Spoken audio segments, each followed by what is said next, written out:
Lahat ng pumasok na pulis hindi armado.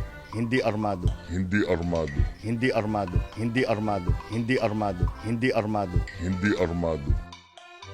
Lahat ng pumasok na pulis hindi armado. Number one, sinungaling. Number one, sinungaling. Meron bang human rights violation kung maraming pulis? I don't think so.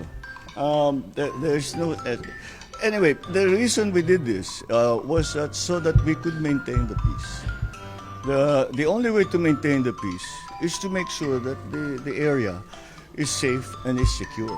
You go to any human rights advocate, there's nothing that we did. Walang baril, kahit isa. Walang baril, kahit isa. Number one, sinungaling. Hindi kami gumamit ng tear gas. Hindi kami gumamit ng tear gas. Hindi kami gumamit ng tear gas. Hindi kami gumamit ng tear gas.